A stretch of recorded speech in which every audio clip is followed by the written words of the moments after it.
오늘 우리가 사도행전 26장 13절로 23절 말씀 읽었습니다마는 이 읽은 내용은 사도 바울이 다메섹에서 주님을 만났던 그 체험의 이야기를 아그리빠 왕 앞에서 하고 있는 내용이죠.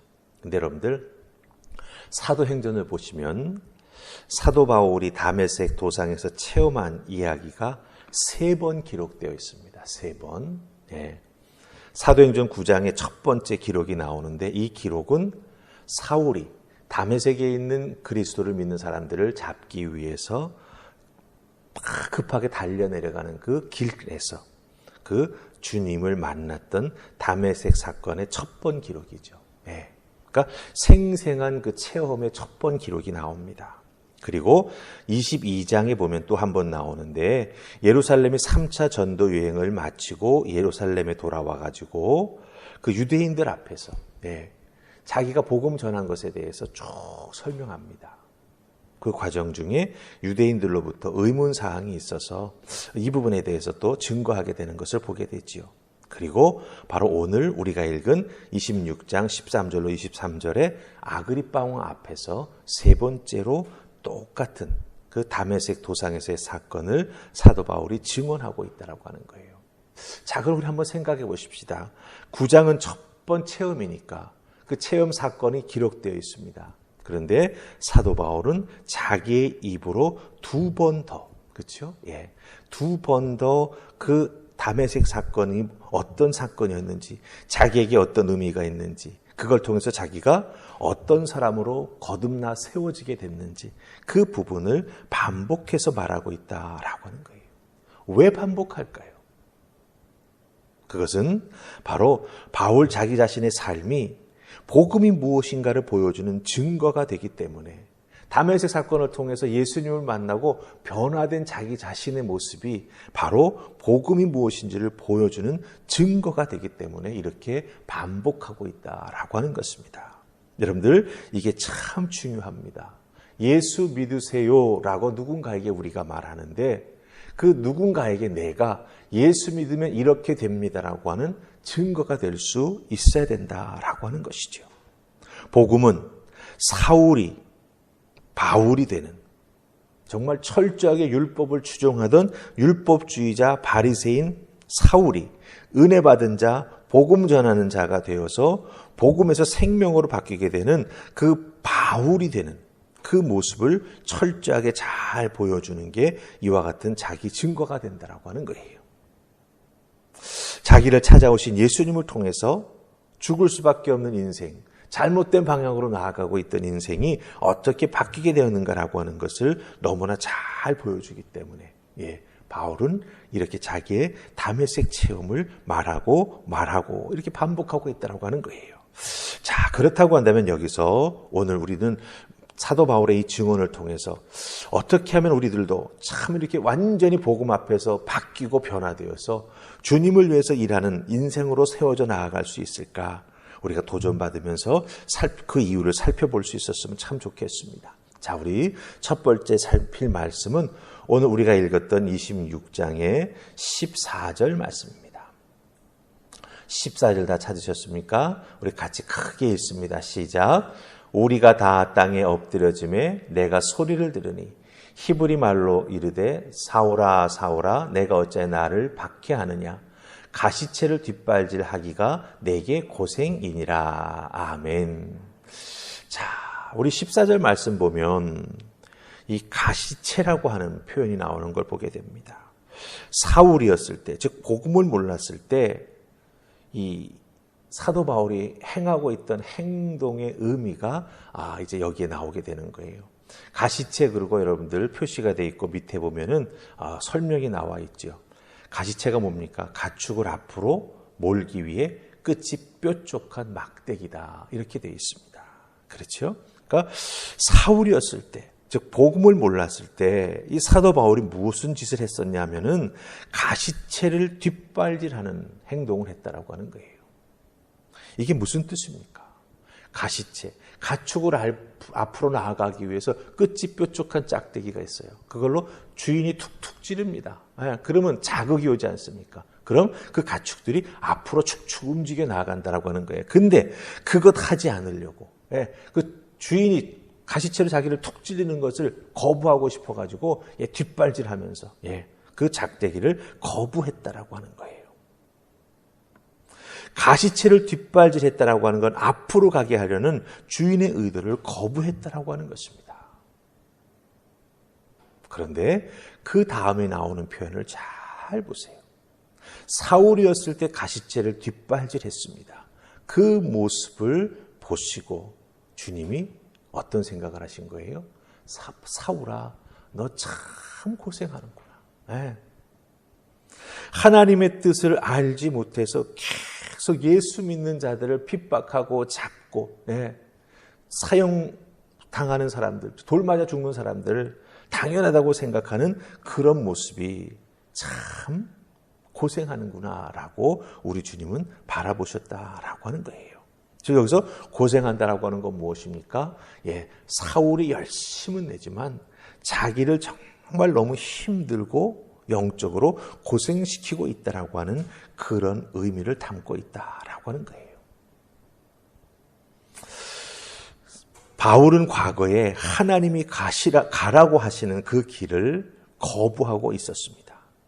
그 거부하는 행동을 하면 할수록 사도 바울은, 즉 사울이었을 때의 그 모습은 영적으로 힘들고 사실 속 사람은 바짝 말라 들어가고 있었더라고 하는 거예요.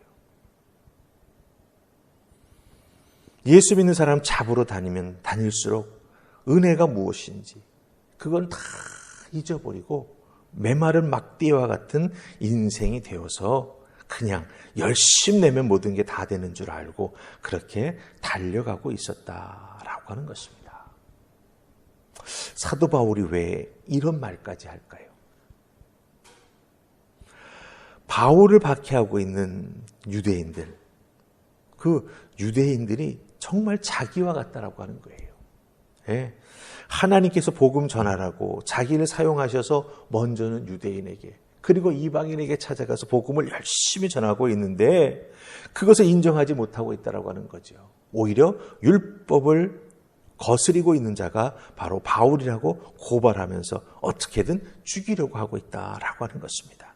그것은 마치 과거의 자기 자신처럼 가시채를 뒷발질하는 그런 행동을 똑같이 하고 있다라고 하는 것이죠. 그걸 일깨워 주기 위해서 사도 바울은 이렇게 자기 자신을 보여주면서 내가 과거에 너희들과 똑같은 사람이었다. 그러나 내가 예수 그리스도의 구원의 은혜를 덧입고 이렇게 바뀌었다라고 하는 것을 일깨워주고 있다라고 하는 것입니다. 우리들도 우리들의 인생에 있어서 하나님의 뜻을 모르고 그렇죠? 세상에서 방황하며 살 때가 있었지요. 참 하나님의 은혜가 얼마나 귀한지 알지 못하고 메마른 삶을 살아가고 있었던 때가 있습니다. 근데 예수 믿고 변화되고 보니 그렇죠? 구원의 은혜가 얼마나 귀하고 감사한 것인지 복음의 능력이 얼마나 나를 새 생명 주며 생명 은혜 가운데 살아가게 해주는지 우리는 깨달아 알게 된다라고 하는 것입니다. 이것을 전하는 우리가 되어야 한다라고 하는 것이죠. 자, 이제 우리 21절 말씀 보십시다. 21절 우리 같이 읽습니다. 자, 시작. 유대인들이 성전에서 나를 잡아 죽이고자 하였으나 아멘. 이렇게 가시채를 뒷발질로 걷어차고 있던 그렇죠. 참으로 어렵고 힘든 고생을 하면서 살아가고 있던 내가 예수 만나 은혜 가운데 사명받아서 그 사명을 잘 감당해 나가고 있는데 그런 나를 유대인들은 성전에서 잡아 죽이려고 한다. 하지만 바울은 죽지 않았지요. 왜 죽지 않았습니까? 유대인들의 반대가 크게 달했는데 사도 바울 길거리에서 만나면 죽이겠다고 가슴에 칼을 품고 다니는 자들이 수도 없이 많았는데 어떻게 바울은 죽지 않았을까요? 우리가 21절 말씀을 읽었지만 여러분들 바로 밑에 22절 제일 앞부분 보세요. 잡아 죽임을 당하지 아니한 이유가 나옵니다. 뭡니까? 하나님의 도우심을 받았다라고 하는 거예요. 사도 바울은 하나님의 도우심의 손길 속에서 복음을 전할 수 있었다라고 하는 거예요. 가장 어렵고 힘들 때, 그렇죠? 예, 유대인들의 표적이 되었을 때, 때로는 붙잡혀 몰매를 맞을 때, 그럼에도 불구하고 하나님이 도와주시고 하나님이 보호해 주셔서 이렇게 아그리빠 왕 앞에 서서 복음을 전할 수 있게 되었다라고 하는 것이지요. 오히려 여기에서 우리가 무엇을 발견합니까? 고난당할 때 사도 바울은 그것을 믿음으로 견디며 그 속에서 감사와 기쁨의 조건들을 하나하나 찾아 나아가고 있음을 우리가 발견하게 된다라고 하는 것이죠. 하나님 앞에 순종하니 이렇게 하나님이 사명도 맡겨주시고 하나님께서 나를 들어 사용해 주시고 어려운 일이 있을 때에 하나님이 나를 도와주시는구나라고 하는 걸 깊이 체험하는 거예요. 율법을 잘 지킬 때 하나님의 뜻에 의해서 자기가 정말 맡은 바 사명을 잘하고 있다고 생각하는 그 착각 속에서 살아갈 때 바울에게는 사실은 기쁨이 없었습니다. 속에서부터 흘러넘치는 생수가 없었습니다. 그런데 다메섹에서 예수님 만난 다음에 성령 충만함을 받은 다음에 복음 전하면서 어려운 일을 당하면 당할수록 어떻게 됩니까? 하나님이 나를 도와주시는구나. 그 은혜, 그 감사할 수밖에 없는 조건들을 날마다 발견하게 된다라고 하는 것이죠. 가시밭길을 걸어도 순종하니 그 가시밭길이 은혜가 되고 감사가 되었다라고 하는 거예요. 여러분들, 우리도 마찬가지입니다.